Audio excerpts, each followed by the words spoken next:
La verdad que es un placer presentar a Leire Sáenz Guillén. Leire es una licenciada en Economía y magíster en Economía muy joven, por la Universidad de San Andrés.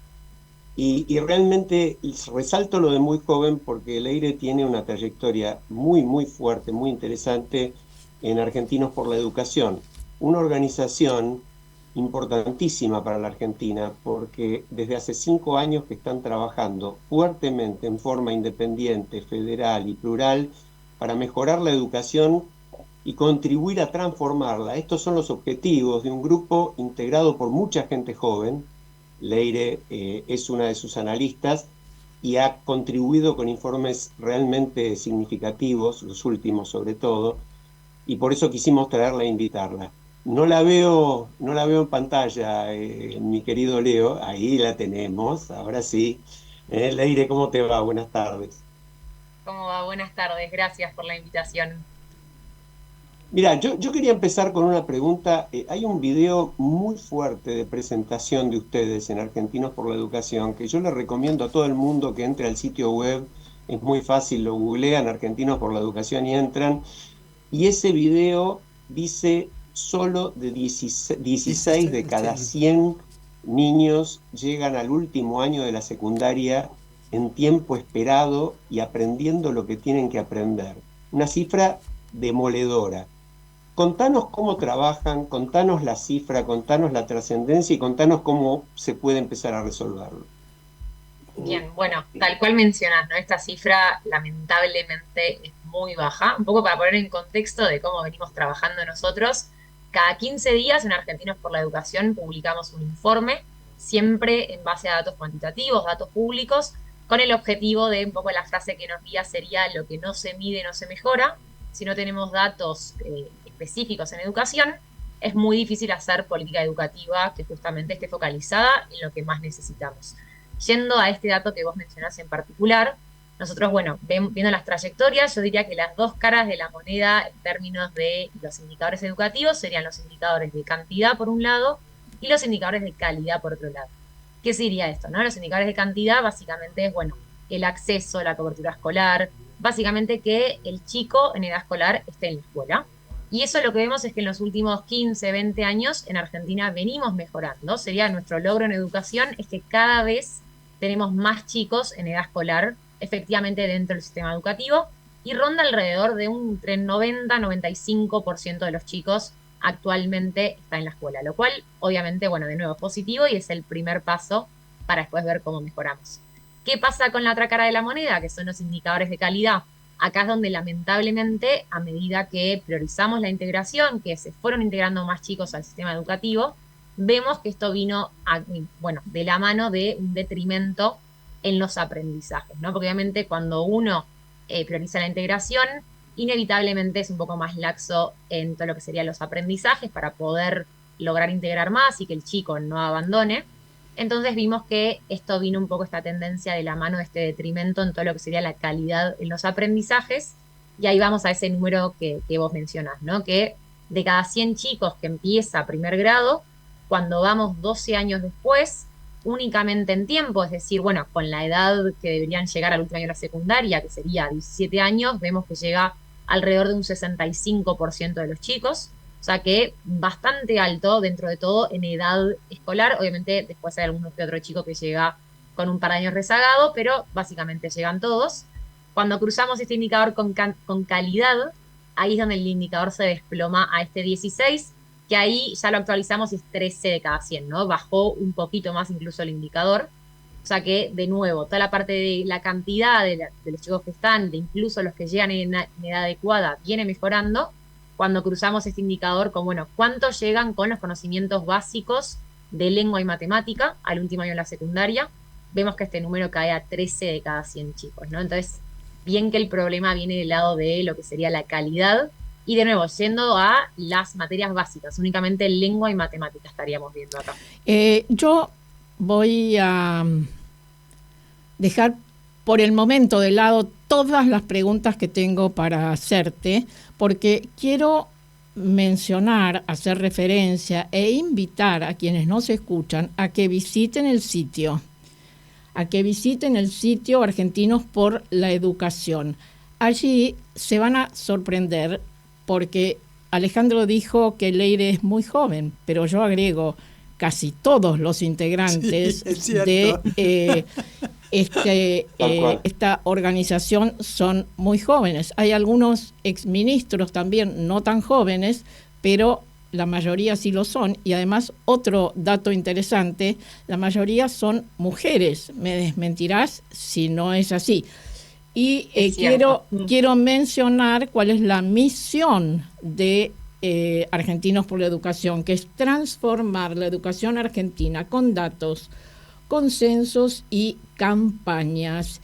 Y hay una enorme red de organizaciones. Vuelvo a insistir, visiten el sitio y además está el listado de las empresas que los acompañan. Y bueno, ahora sí, después nos contarás cómo elaboran los informes interesantísimos que están mencionados. Y quiero preguntarte sobre algo que te escuché hablar en un reportaje con un periodista de televisión, donde estabas muy involucrada y dando muchos datos sobre el financiamiento educativo, que es realmente, bueno, contanos vos cómo viene esa debacle del financiamiento educativo y lo que implica. Bien, bueno, este es un punto clave, ¿no? A mí me gusta decir que el financiamiento es una condición necesaria, no suficiente, pero sí necesaria, obviamente, para tener políticas educativas de calidad. En Argentina, para poner en contexto, tenemos una ley desde el año 2006 que dice que cada año hay que invertir un 6% del PBI a educación. Sin embargo, desde que está esta ley, repito, desde el 2006, únicamente se cumplió en 3 ocasiones. El 2015 fue el último año que se cumplió esta ley. Hicimos, bueno, ¿cuánto le debemos a educación? Si sumamos cada año la deuda educativa al día de hoy, para, bueno, saldar esta deuda deberíamos invertir en un año una partida presupuestaria completa. Esto sería un 12% en vez de un 6% del PBI para, bueno, recuperar de nuevo toda esta deuda que tenemos con educación. También un dato importante es que desde el año 2015 viene cayendo el financiamiento educativo para todos los niveles, tanto primaria como secundaria como universitario. O sea, viene cayendo en todos los niveles lo que sería la inversión en educación. Entonces, obviamente, de nuevo, esta es una condición necesaria, no suficiente, pero obviamente que si no está, es difícil ver, bueno, después cómo hacemos una buena política educativa. Y además que obviamente esto habla un poco de las prioridades que hay desde el lado de la política o de los, bueno, de los dirigentes políticos respecto a las distintas materias, ¿no? Porque si tenemos una ley de nuevo desde el 2006 que sin embargo no se viene cumpliendo, esto también habla un poco de cómo se toman las decisiones, de hacia dónde se están dirigiendo los distintos esfuerzos y que obviamente educación no se terminaría de priorizar entre las distintas materias. Leire, obviamente esto, sí. Yo te quería seguir un poco con el tema del presupuesto porque es muy revelador. Vos decís que de 10 pesos que se invierten, 9 van para pagar los salarios y los sueldos de los equipos docentes y 1 va para todo lo demás. Y como somos un país federal, también agregás que las provincias, de acuerdo a sus propias realidades, hacen inversiones en distintas cuestiones porque tienen que elegir con ese peso si van a invertir en mantener los edificios, en mejorar la tecnología, en formar los docentes, etcétera, etcétera, etcétera, ¿no? Entonces, ahí vos qué luz o qué cuestión positiva ves para mejorar esa ecuación. Bien, bueno, primero, de nuevo, está esta ley del 6%. Y obviamente, tal cual vos mencionaste, que este es un tema clave de lo que sería nuestro sistema educativo, es que es federal, ¿no? Tenemos 24 provincias y cada una de las provincias tiene, obviamente, bueno, todo el poder de decisión en lo que sería educación básica. Entonces, obviamente que las provincias tienen un rol súper importante en todo lo que es el financiamiento, lo que es la educación y no solo nación. ¿Qué es lo que pasa? En la práctica, de este 6%, 3 de cada 4 pesos lo invierten las provincias, 1 de cada 4 pesos lo invierte Nación.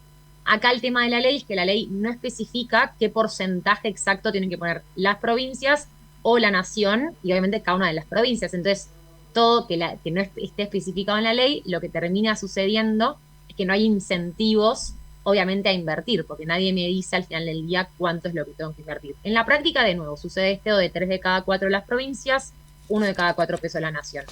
Yendo a lo que vos decías, bueno, ¿y cómo se invierte el total de esta torta invertida en educación? Como vos decías, entre 8 y 9 pesos de cada 10, más o menos, más cercano de 9, o sea, 9 de cada 10 pesos va a salario docente, y únicamente queda 1 peso para todo lo demás, que todo lo demás es, bueno, temas de infraestructura, temas de, obviamente, no sé, mejorar el acceso a las escuelas, cambiar temas de formación docente, de entrega de materiales. Hay un montón de otras cosas que el margen que queda es muy chico realmente, ¿no? 9 de cada 10 pesos va a salario, y como ya sabemos que suele haber conflictividad respecto al salario docente en Argentina, porque lamentablemente sigue siendo un salario bajo, y en especial yo creo que acá es importante mencionar todo lo que tiene que ver con las condiciones laborales del docente, ¿no? Para hacernos una idea, en Argentina 3 de cada 10 docentes trabaja en más de una escuela, que esto es por encima del doble del promedio de la región, y no solo eso, sino que también un 14% de los docentes trabaja en algún otro tipo de trabajo remunerado, que también es por encima del doble del promedio de la región.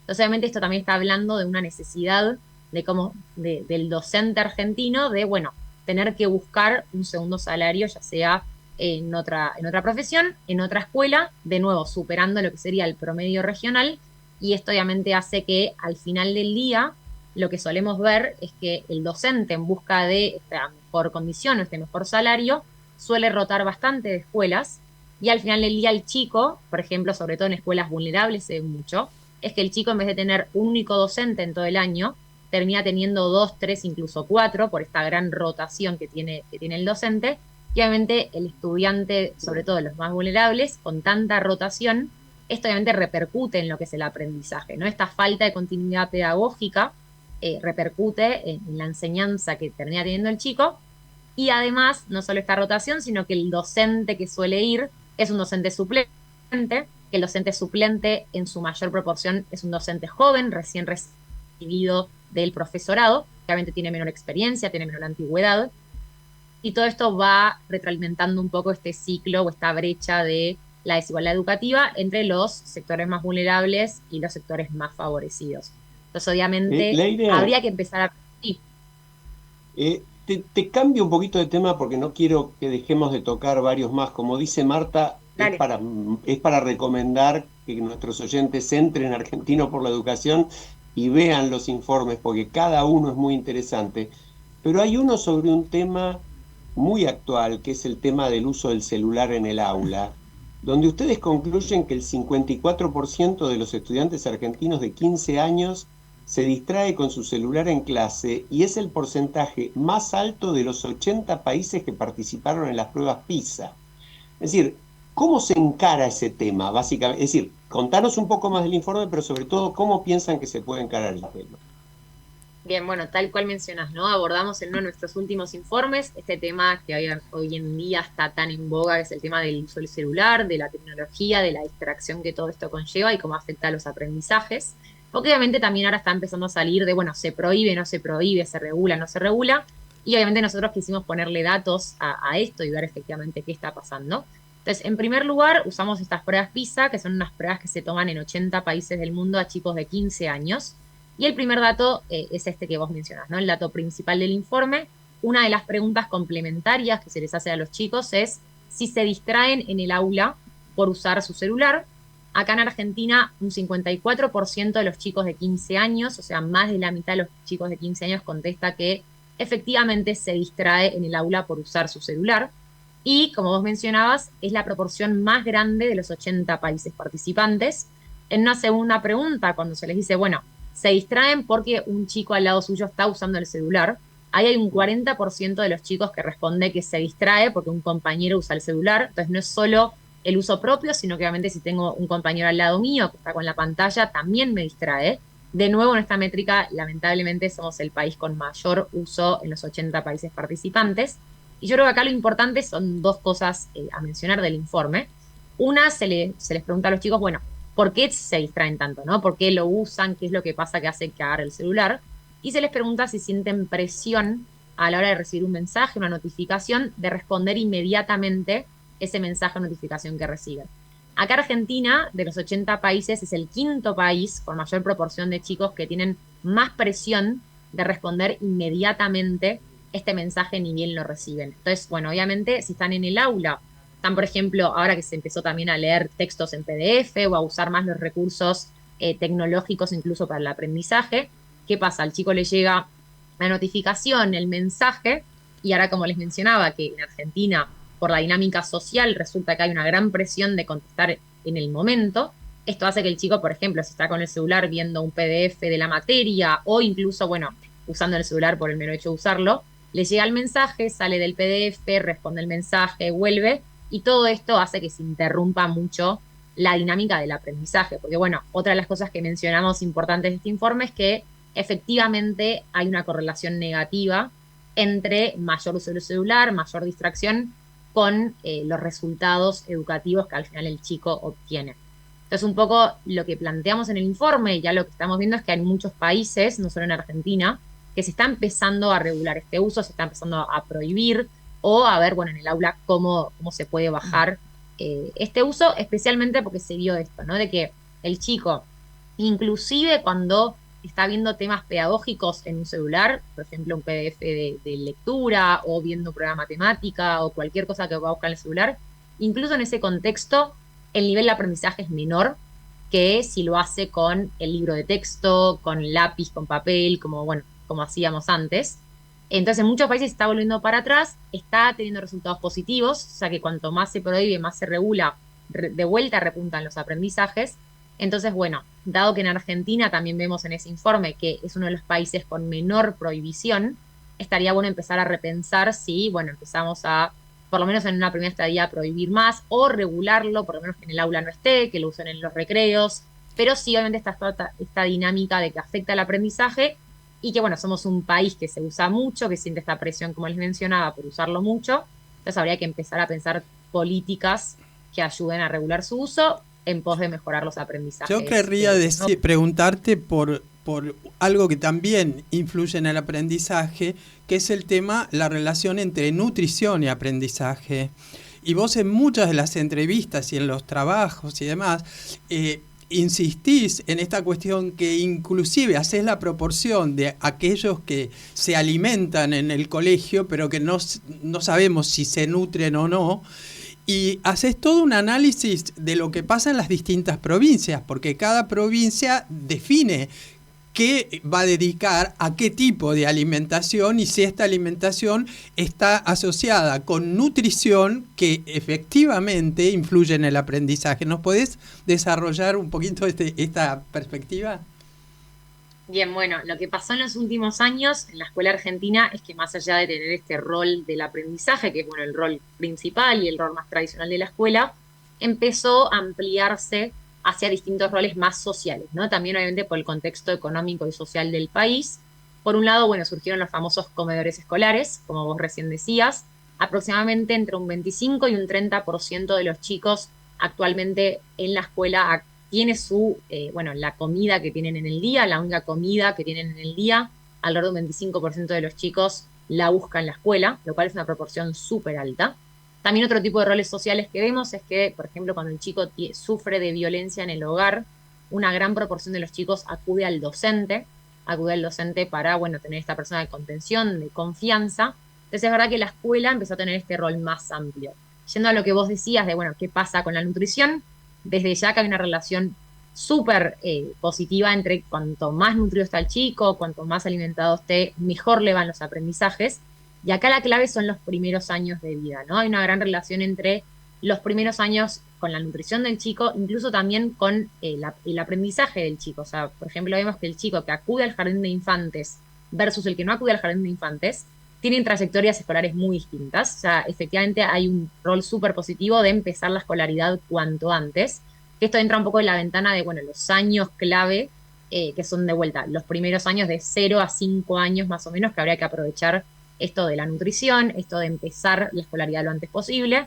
Y de nuevo, obviamente, cada provincia tiene autonomía en elegir qué menú dan en el comedor escolar. O sea, hay una gran variedad que obviamente, como vos mencionabas, no es lo mismo alimentarse que nutrirse, y que es importante, dado que hay una gran proporción de chicos que, de nuevo, acuden a la escuela en busca de esta alimentación, sería importante ver que justamente les nutra, porque, de nuevo, esta ventana es importante en los primeros años para que después el chico tenga al final del día, bueno, el objetivo principal de la escuela, que es aprender bien, ¿no? Que sería mejorar esta calidad de aprendizajes y salga de la escuela con las herramientas que necesita para ya sea seguir un estudio superior, universitario, o incluso acceder a un trabajo de calidad. Leire, yo quiero hacerte una pregunta en relación a otro de vuestros informes, y es el que tiene que ver con la formación continua de los docentes. Atento a que sabemos, lo dijimos acá, lo dicen ustedes en vuestro informe, 9 de cada 10 pesos del presupuesto, cuando es el 6%, poquísimas veces, en general es menos, pero siempre es bastante, y 9 de cada 10 pesos son para el pago de sueldos de docentes. ¿Qué pasa? ¿Cómo juega eso con el tema de la formación continua de los docentes? ¿Hay algún correlato significativo o no tiene nada que ver?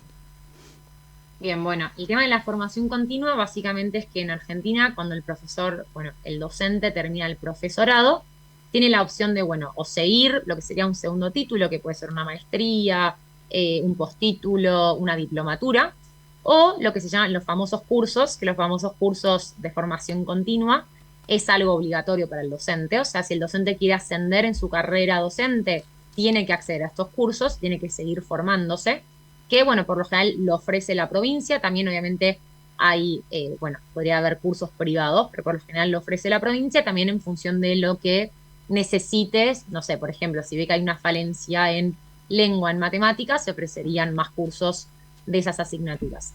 ¿Qué es lo que sucede acá? Hay dos cosas importantes, ¿no? Por un lado, que, de nuevo, estos cursos son importantes para ascender en la carrera docente. Entonces, si un docente quiere seguir creciendo, quiere acceder a puestos de mayor jerarquía, tiene que hacer necesariamente estos cursos que le van a dar cierto puntaje para poder ascender en la carrera. ¿Qué pasa? Muchas veces hay ciertos cursos de, por ejemplo, no sé, 3 clases de 2 horas cada curso, que les dan, por ejemplo, 5 puntos, y hacer una maestría de 2 años le da el equipo 6 puntos. Entonces, obviamente, los incentivos a hacer un grado mayor, como sería una maestría, una diplomatura, una formación un poco más larga, son muy bajos, porque al final del día el puntaje que obtienen es mucho menor, y obviamente que la formación del curso no es lo mismo ni es tan completa como podría ser de un segundo título. ¿Qué pasa con la oferta de cursos? Como te decía, lo ideal obviamente sería que la provincia se fije, bueno, qué es lo que nos hace falta, qué es lo que tenemos que reforzar. Sin embargo, muchas veces, y esto el mismo docente, me pasó de conversar con docentes que ellos mismos te lo dicen, no ofrecen cursos muy generales, ¿no? ¿Y por qué muy generales? Para poder absorber la mayor oferta de docentes posibles, porque si hacen un curso súper específico de, por ejemplo, reforzar física, probablemente pocos docentes se anoten. Entonces, en este informe que nosotros veíamos, bueno, ¿qué está pasando con toda esta oferta de cursos? Lo que veíamos es que en las pruebas a aprender, que son estas pruebas que toma la Secretaría de Educación a nivel país a todos los chicos de sexto grado de la primaria, también se les hace un cuestionario a los docentes, y una de las preguntas es, bueno, ¿en qué te gustaría recibir mayor formación docente? Y acá, para mí es muy llamativo el top 3 de respuestas, porque, bueno, en primer lugar, los docentes dicen, me gustaría recibir mayor formación en todo lo que sería tecnología, que hasta ahí, bueno, tiene sentido, obviamente, ¿no? Porque ahora es algo nuevo, es algo que está apareciendo. El segundo lugar sería en educación inclusiva, que no, también tiene sentido porque son cosas, problemáticas nuevas que están surgiendo. Pero el tercer lugar, lo que aparece es que quieren tener mayor formación en alfabetización inicial. Y acá lo que llama mucho la atención en alfabetización inicial es que uno diría, bueno, sí, obviamente tuvo el profesorado, debería tener esta formación un docente de primaria en alfabetización, debería ser de las cosas más básicas. Sin embargo, cuando vamos de nuevo a las métricas de, bueno, cómo les está yendo a los chicos actualmente en la materia básica de alfabetización, de lengua, vemos que en Argentina, en tercer grado, que son chicos de 8 años, solo 1 de cada 2 chicos comprende un texto básico, ¿no? La mitad de los chicos de tercer grado terrible. Actualmente. Bueno, desde acá hacemos votos para que esa formación continua realmente se efectivice en beneficio, sobre todo de los chicos. Y dejamos acá, te vamos a invitar en algún otro programa, y dejamos con Marta, algo que... Sí. Déjame antes de que vayas a la pausa, recordarle a nuestra audiencia argentinosporlaeducación.org, Sí, sí. van a encontrar todo esto que nos dice Leire y muchísimo más, y pueden también participar y colaborar con un emprendimiento pero tan importante para el país. Sí, señor. También añado Gracias. que estamos en Instagram y en X, que es @argxedu.